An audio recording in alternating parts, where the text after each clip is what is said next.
Hey ladies and gentlemen, welcome back once again to Warcraft 3. When we last left off, we completed the, in my opinion, most iconic map of the human campaign, Chapter 6, The Culling.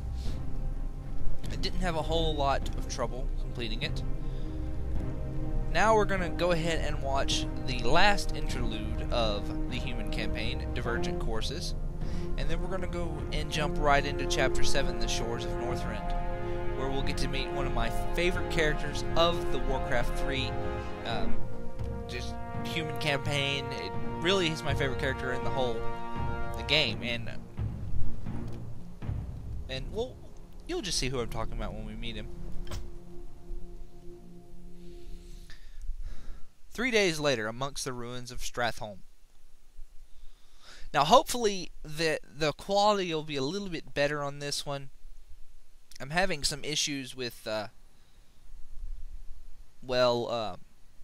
processing the video. It's really lowering the quality a whole bunch.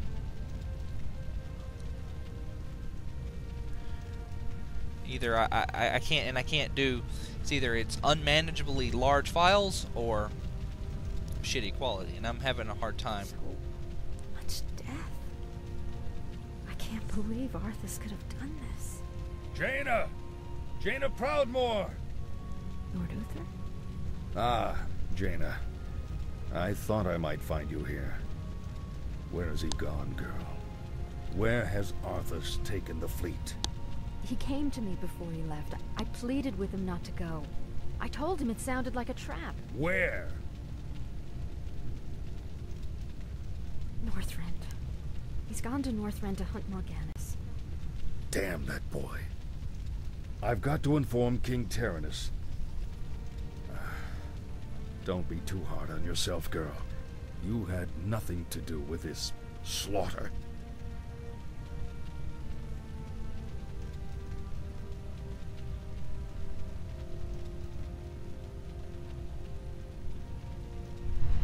The dead in this land might lie still for the time being, but don't be fooled. Your young prince will find only death in the cold north. You! Arthas is only doing what he believes is right. Commendable as that may be, his passions will be his undoing. It falls to you now, young sorceress. You must lead your people west to the ancient lands of Kalimdor. Only there can you combat the shadow and save this world from the flame.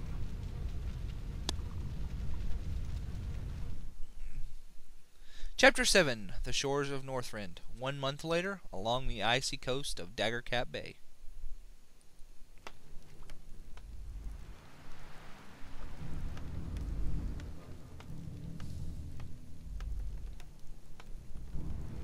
It's our friend the captain. This is a forsaken land, isn't it? You can barely even see the sun. This howling wind cuts to the bone, and you're not even shaking. My lord, are you all right? Captain, are all my forces accounted for? Nearly. There are only a few ships. Very well. Our first priority is to set up a base camp with proper defenses. There's no telling what's waiting for us out there in the shadows.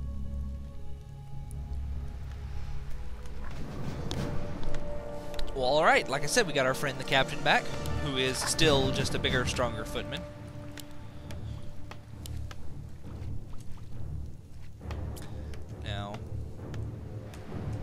Now I am aware that I haven't been really utilizing the shortcuts in this game, like, for example, you hit T. I think I actually talked about that in the last one.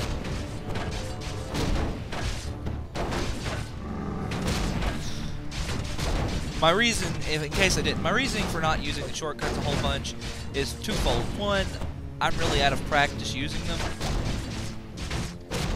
And two, I figure it'd be more entertaining to see actually, what I'm clicking on, what I'm doing, instead of just going, oh, look, yeah. I guess that makes sense. It makes sense to me, leave me alone.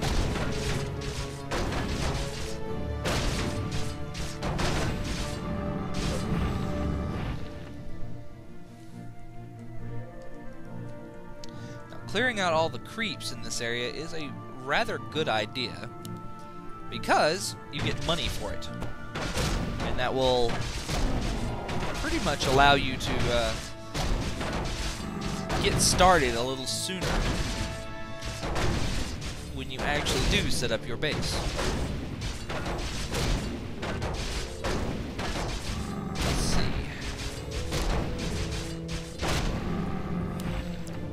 Get ourselves a nice little scroll of the beast. We'll move down here. On to the next area.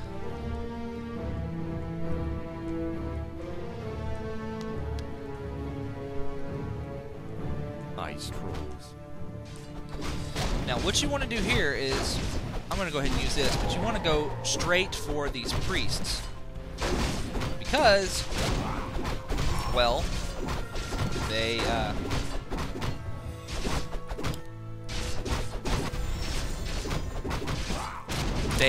heal. They're priests. And they have the same spells, I think. So they have similar spells to the High Elf priests, although not quite the same.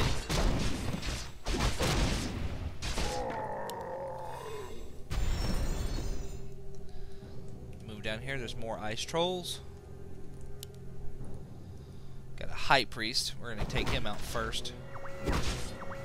He has abolished magic, but he blew all his mana just debuffing the abolished magic, so no healing for him. Let's heal the footman.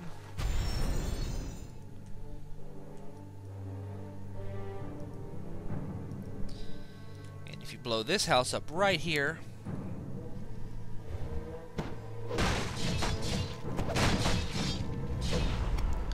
you'll find a potion of mana. And I'm going to set this down right here, because when we come up here, there's some Nerubians. Spider people for you people not in the know. They're not exactly a nice race.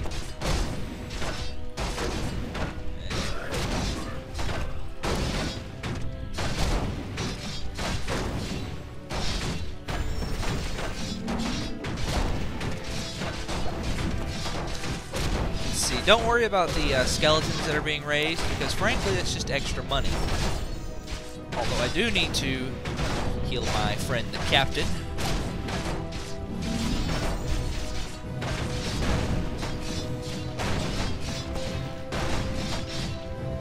Yeah, see? Look at all that extra money we got.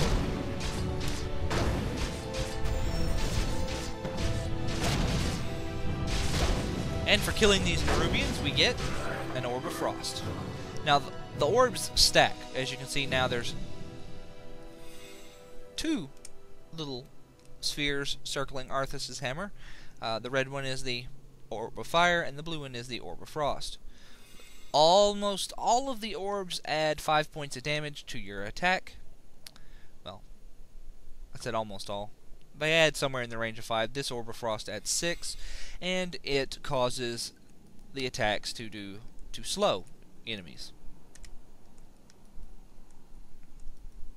I'm leaving that stuff there for a reason.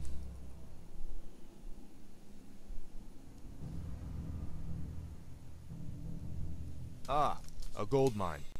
We'll set up our base there.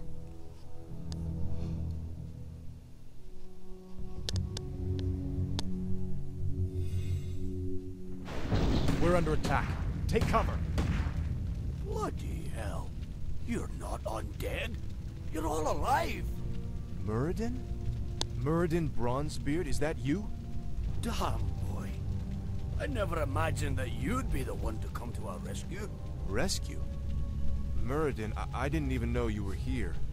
Oh, well, just the same, lad. I could use your help. My mates and I were attacked and we got separated. I'd appreciate any backup you could give me. Of course I'll help Muradin. Let's move.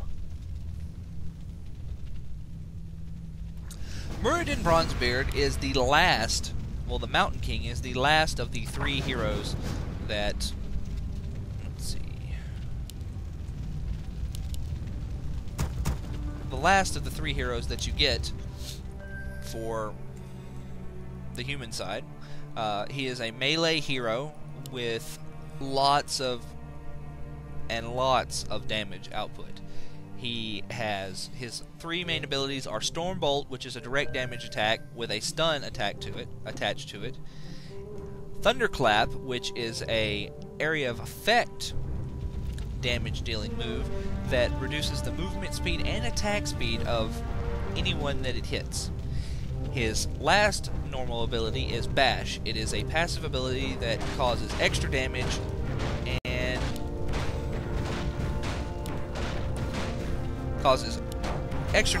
and then, excuse me, got hiccups, stuns them on it's basically a passive chance. It's a very good ability.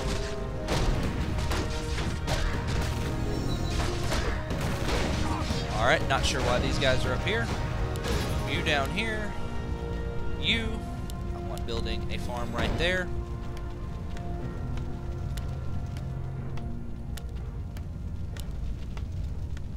Muradin, you go up here.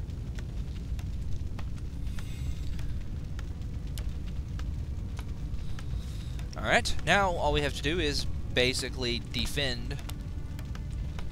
Let's see.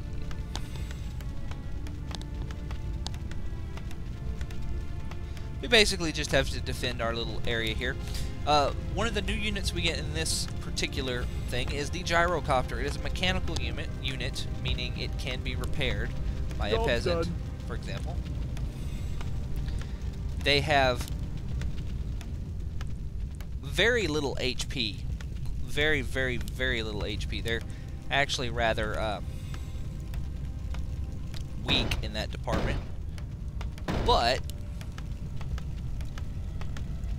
they make excellent scouts and are more than competent air-to-air combatants. You can see they actually do quite a bit of damage, but only against air.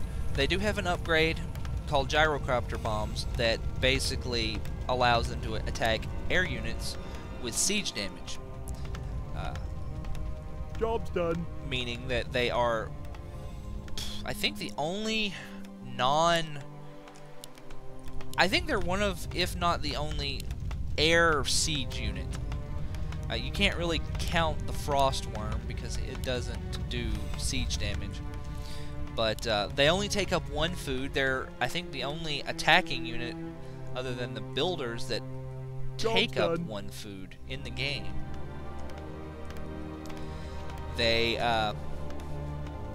are pretty hilarious to use. I've won a couple of games back in the day by massing gyrocopters. It's not something people typically prepare for.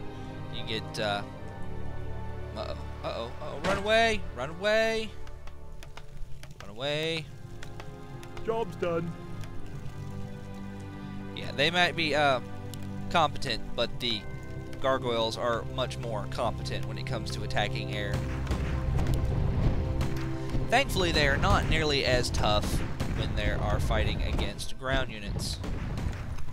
Let's see. Ooh, I'm missing a lumber mill, so I am apparently going to need to build one of those. So where is a good spot? That's not what I wanted to click on. There you go.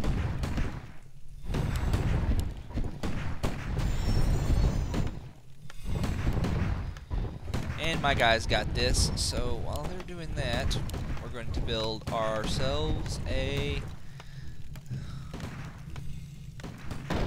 altar in case one of our hero dies.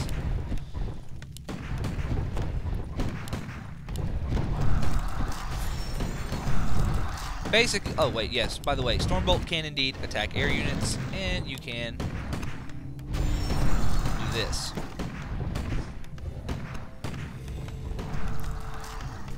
Okay.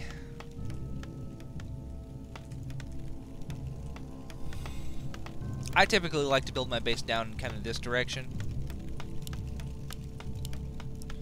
Okay, I can build on that.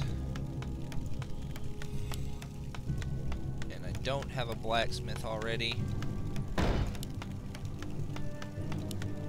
And I need more farms. Job's done.